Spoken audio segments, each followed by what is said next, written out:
Now, picking up where we left off with our variables and using variables to animate, we have three variables that we declared: I, timer, and red. Now, what I'm going to do is I'm going to go down to our tree example, actually just down to our draw. And we have tree one here. This is from previous examples. We have an X position, Y position, and scale size. And what I'm going to do is I want to start to think, how can I use these previous three variables, I, timer, and red? Now, in this case, I want to have I be my scale factor. So I'm going to put I right there. But the problem is that I is not assigned a value. So what I can do right above, I can say I is going to equal 3. Now, when I do that, the value of 3 is stored in I, and then it's replaced whenever I is present below it. So instead of I right here, imagine a 3 being put in. So if I actually put and hit run, you'll see that that's a scale factor of 3.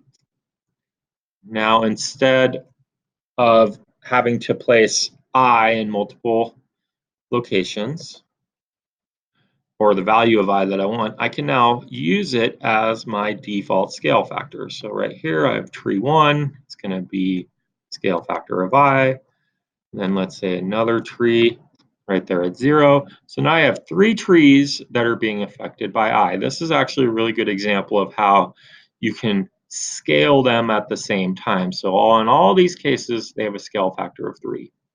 Really quickly, I might say, you know what, I changed my mind. I want to make it a scale factor of 4. So if I do that, now you'll see that they're all bigger trees. This is where a variable is really nice because you can use them in multiple locations after you set it in one case. In this case is I. The next example, I'm going to do something with timer that is going to be really crucial. I'm going to go timer plus plus. What this does is it increments or adds 1 to the previous value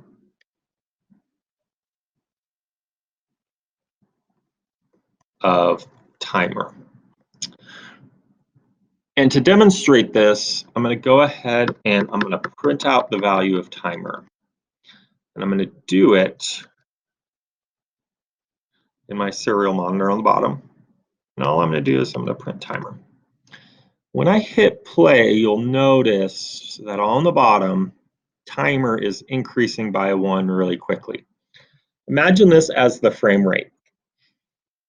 Draw is going over and over and over again with this function. Currently, none of my trees are moving. I'm going to use timer now and its values to make my trees move. Some of you guys are like, wait, what are you talking about? So what I'm going to do is right here on my first tree, instead of 10, I'm going to put the value of timer. Now, if we remember, timer is being used now as a pass-through value into Y position. So if I put timer up here, we should start to see my tree potentially move.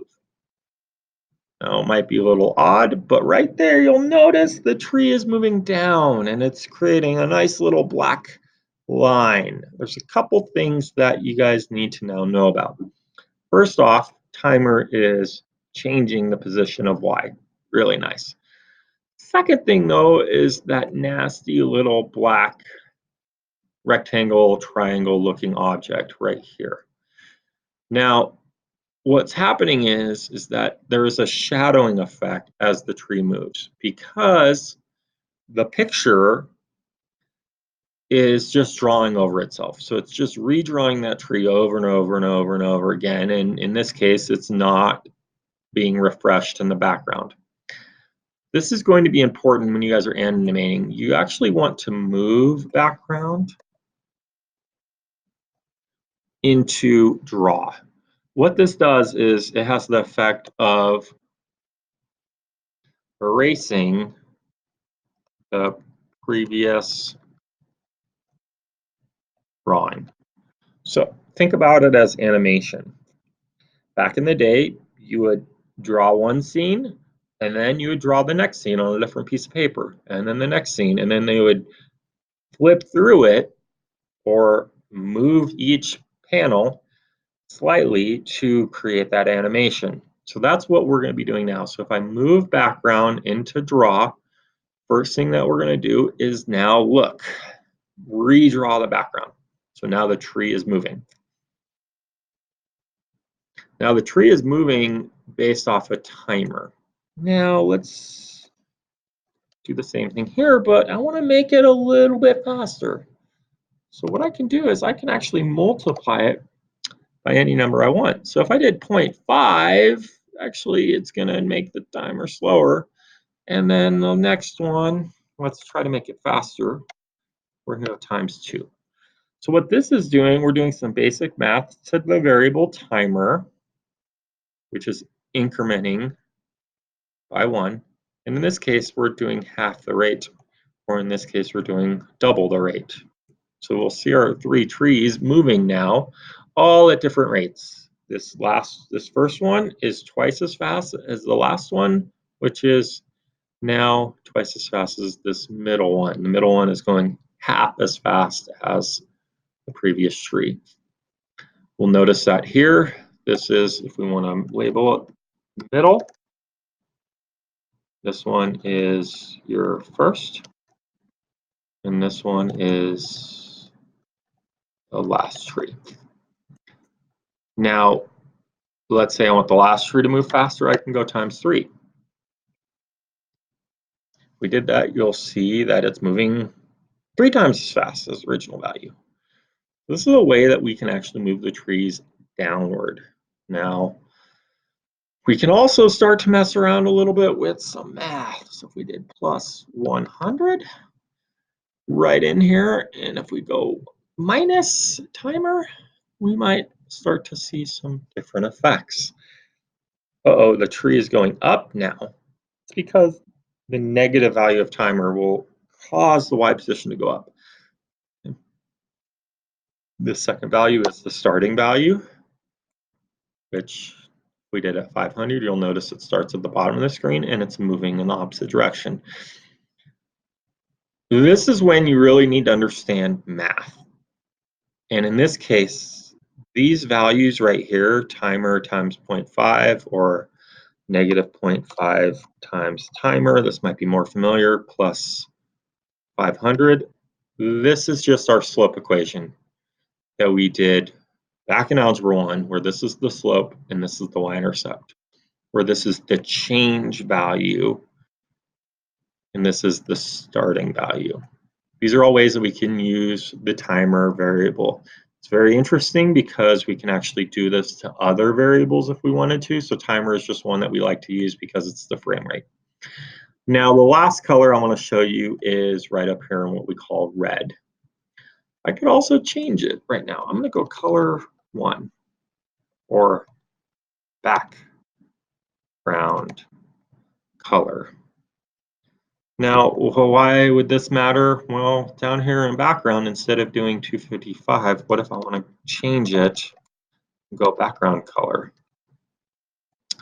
Well, just like all the other values, that background color is going to translate, and now we have a red background. So if we really want to mess around with the background color, instead of doing it in background, we can do it now here. So we can actually add in FF. So we have FF, so that means all red, all green. And now if we go here, it's yellow. So we can start messing around. We could also say, you know what, we want a different background, or we want a different color. We can go color 1. We can set that equal to 0000 FF, and that's blue. So we go down here, we might say, you know what, I want to draw something that has a fill color, color 1, and it's a rect that uses timer and timer as its values. We're going to do it actually below everything, so I don't want to overwrite stuff. Okay, rect, comma, 10, comma 10. And we're going to see now a rectangle maybe appear. So we have trees moving, and now we're going to have a little rectangle going diagonally because I'm doing the x and the y value. So now you need to start thinking, how can I use these values of timer, of ints that I'm using to change sizes, colors, to really now enhance your drawing to make it animated.